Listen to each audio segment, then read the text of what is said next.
Salut à tous, c'est Nodemaster. Comme normalement vous l'avez vu dans la dernière vidéo, mon mini PC, donc celui-ci est mort.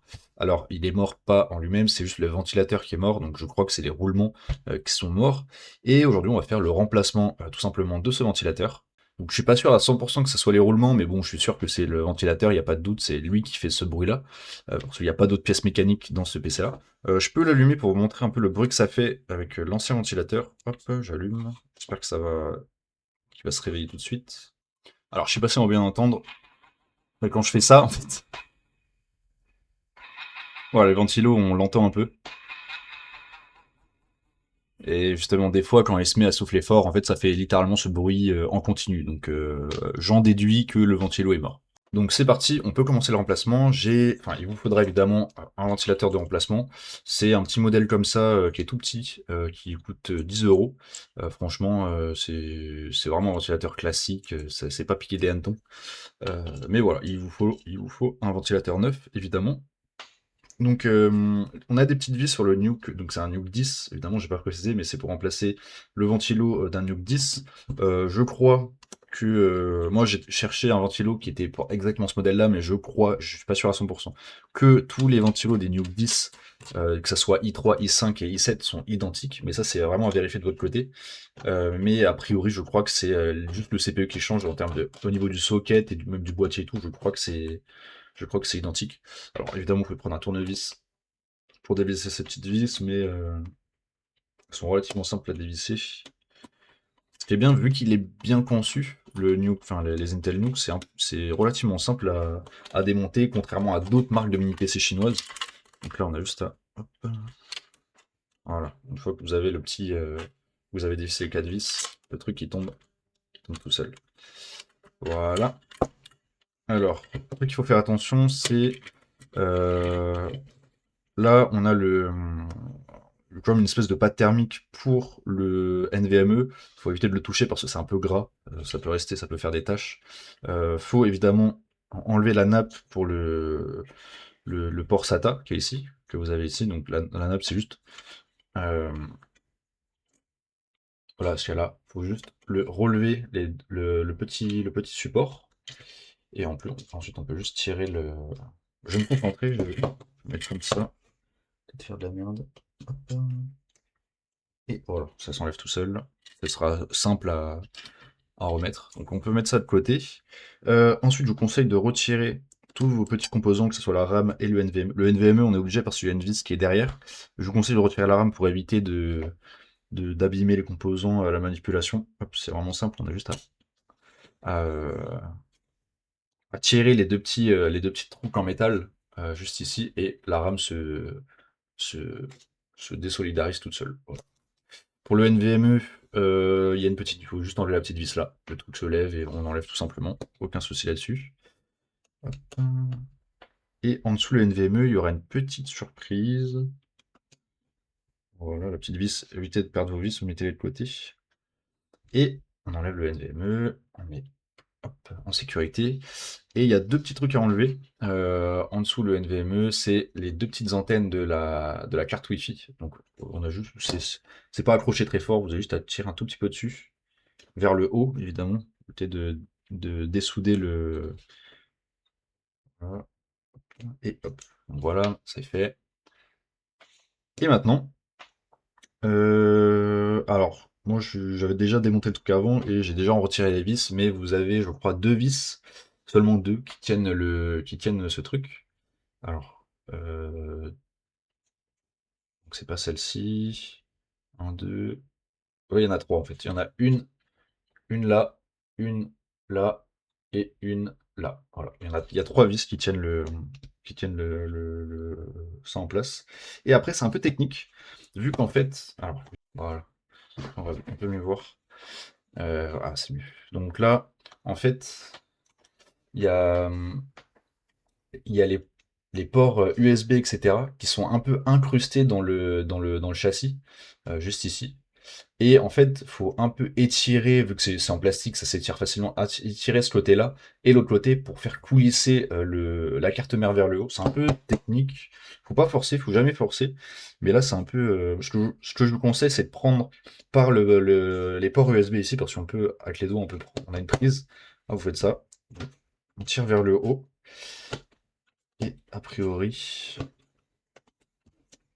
une fois que tout est passé, voilà. Une fois que toutes les ports sont passés vers le haut, on a dépassé les socles. Là, on peut juste prendre et tout simplement. Donc le boîtier, on peut le mettre de côté.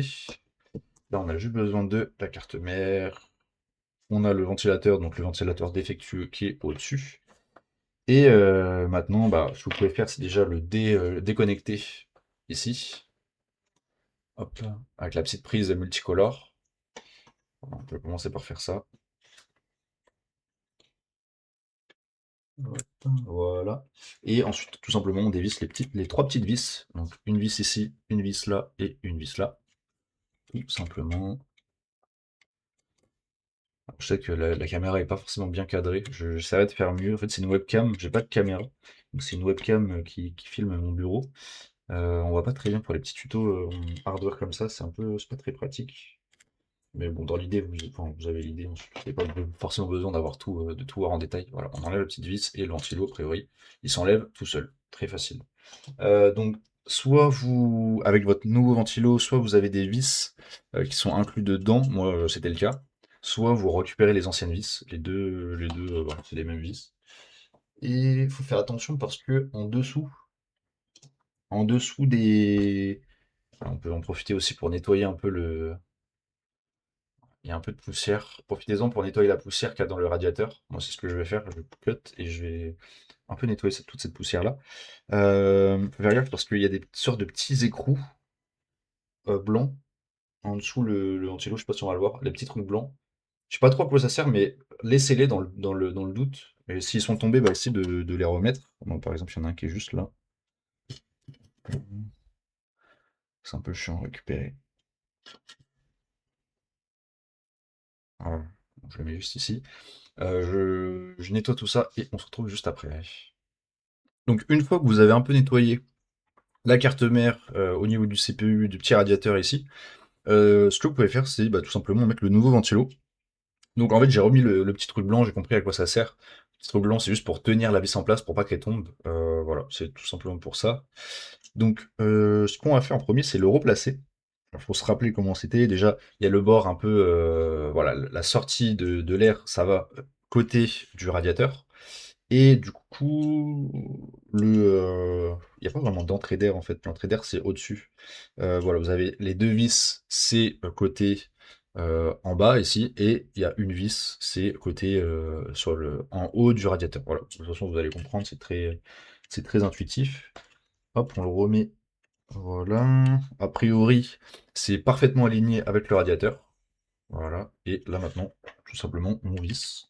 On revisse les petites vis. Hop. Ici aussi. Hop. Ici aussi. Voilà. C'est pas trop fort dans le doute. Ça tient bien, même si on vise pas au max. Ça tient bien. Faut juste pas que visser assez pour pas qu'il y ait des petites vibrations. Mais normalement, voilà. Et maintenant, et bah, tout simplement, on rebranche. C'est un petit 4 pins. On rebranche tout doucement. On évite de casser le slot. Ça serait un peu dommage. Hop. Ça se rebranche tout seul. On n'a même pas besoin de forcer. Voilà. Donc là, c'est nickel. Tout est nickel. Donc maintenant, pour remettre la carte mère dans le boîtier, ça va être un peu plus tricky. Alors déjà, au niveau des antennes qui doivent se retrouver au-dessus de la carte mère, ce que je conseille, c'est de les tenir avec votre main gauche. On va les tenir, on va les maintenir. Soit vous les attachez avec un petit bout de scotch en haut, soit vous les tenez avec une main. Et avec l'autre main, on va d'abord faire rentrer le côté front, donc avec la prise USB et USB-C. En fait, voilà, on va rentrer comme ça. On va l'aligner, on va aligner les prises avec leur emplacement sur le boîtier. Et ensuite, alors déjà, je vais le faire. Alors c'est un peu chiant avec si vous accrochez pas avec du scotch les petites antennes. Voilà. Il faut bien que les antennes soient retrouvées ici. Donc maintenant que vous avez aligné les prises avec leur emplacement sur le boîtier, ce que vous allez faire, c'est là où c'est un peu l'étape un peu compliquée. Là, vu que le boîtier il est un peu flexible, on va venir tirer pour pouvoir faire rentrer les ports de ce côté-là à l'intérieur. Et il faut tirer, mais aussi avec la partie métallisée. Voilà, pour que. Alors, on va pas très bien voir, mais il faut tirer avec la petite partie métallisée. Tirez pas trop fort, évidemment, pour pas casser le boîtier. Mais là, il faut que notamment l'USB-C puisse rentrer dans son emplacement. Et voilà. Donc, maintenant, c'est bon. Alors là, il est un peu trop rentré. Voilà. Il n'était pas assez rentré, justement. Donc là, une fois que l'USB-C a passé la petite partie métallisée, attends, une fois que l'USB-C a dépassé euh, la petite partie métallisée, ouais, c'est ici. Ici, et ben ensuite ça glisse tout seul. Voilà, il y a plus trop de friction, ça rentre tout seul. Faut juste un peu tirer le boîtier, il va peut-être légèrement être déformé, bon ça se voit pas du tout, mais il est un tout petit peu déformé, il va reprendre, vu que c'est du plastique, ça va reprendre sa forme normale en mettant en mettant le truc par-dessus. Voilà. Donc faites quand même attention, faut éviter de casser quelque chose, mais a priori là, tout est bien reconnecté, enfin tout est bien dans son emplacement. Ce qu'on peut faire, c'est remettre les petites vis. Alors, si je les retrouve, moi j'ai deux petites vis noires qui sont ici. Je l'avais déjà démonté un autre jour. Bah, je crois qu'il n'y a que deux petites vis. Ou alors j'en ai perdu une. Donc vous remettez les vis que vous avez enlevées. Après, vous, normalement, vous aurez vos petites vis qui ne seront pas perdues. À moins qu'il n'y en ait que deux. Peut-être que j'ai dit n'importe quoi. Oui, je crois qu'il y en a que deux en plus. Oui, en fait, c'est les deux. Je crois qu'il y en a que deux. C'est une vis, pour rappel, qui est ici, à côté du support NVMe, et une autre vis qui est bah, du coup symétriquement, enfin comment on dit, qui est à l'opposé, sur la même ligne, qui est juste derrière les petits trucs, les petits slots de RAM. Voilà. Euh, on met ça, voilà. Et maintenant, les antennes. Donc les antennes, il faut juste rappuyer. On va les remettre donc, ici sur les deux petits. Ça se clipse tout simplement. Éviter d'inverser. Je sais pas ce qui se passe si vous inversez les deux antennes, mais a priori, vu leur disposition, il n'y a pas de, on peut pas se tromper. Et de deux. Donc c'est un peu chiant à mettre, mais une fois que vous entendez le petit clips, c'est que c'est clipsé. Donc essayez de mettre, là vous avez le slot NVMe, donc essayez de mettre le fil noir en dessous le slot NVMe pour que bah, votre disque passe. Et là, normalement, les deux câbles sont bien. Donc maintenant, on peut passer du coup à la RAM et au NVMe. Donc je vais d'abord remettre le disque. Du coup, pour mettre le disque, c'est classique. Vous le glissez dans le port NVMe. Une fois qu'il est dans cette position un peu de. Voilà, et bah là, vous le poussez jusqu'au petit clips, jusqu'au support, et on met la petite vis. On pousse, mais bon, il se dépousse tout seul.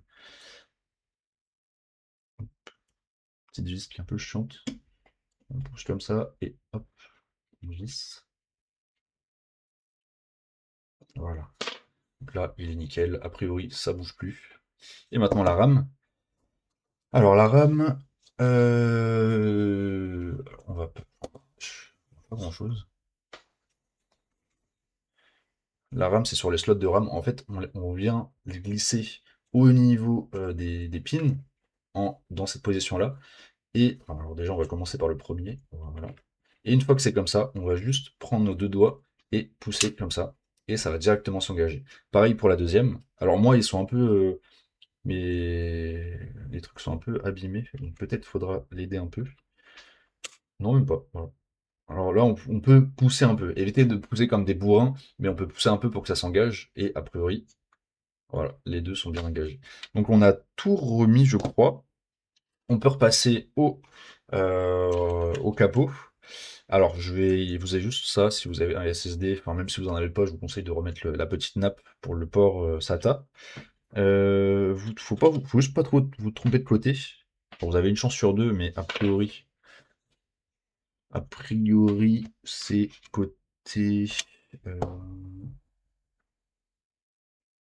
c'est c'est ce côté-là. enfin, le côté avec où on voit les pistes vers l'extérieur. Voilà. Donc, après, si vous avez un SSD et qu'il n'est pas reconnu, bah, vous saurez que potentiellement vous avez mal remis cette petite nappe.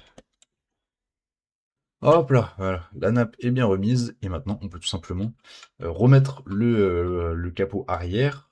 Vous avez la petite flèche qui vous indique le front. Donc front c'est oula, je suis allé trop loin. Front c'est là. Donc on va mettre comme ça. De toute façon, vous pouvez vous diriger, enfin vous pouvez savoir le sens en fonction de là où est la petite patte thermique pour le NVMe. Donc il faut juste que ça soit au-dessus du NVMe. Et là, vous remettez comme ça en évitant qu'il n'y ait pas une petite nappe qui se coince, et on peut tout simplement revisser. Hop.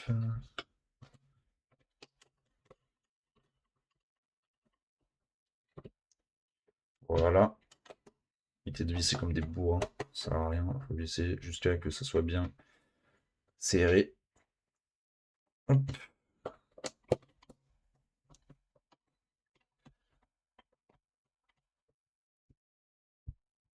Et voilà. Donc on va faire le test que tout le monde attendait, c'est-à-dire le test d'allumage. Je vais juste brancher un écran en... Ah, j'ai pas de... J'ai pas de HDMI. Enfin, je vais me démerder pour trouver ça. Donc j'ai reconnecté l'alimentation et j'ai trouvé un petit câble pour le connecter à un écran. Donc maintenant on va juste tester pour voir si tout démarre. Et aussi pour voir si le ventilo fait un bruit correct, un bruit de ventilateur neuf. Je vais filmer l'écran pour savoir ce que ça affiche. Hop. Et on va l'allumer. Donc a priori pas de bruit de ventilateur. Et on va voir ce qu'il y a sur l'écran.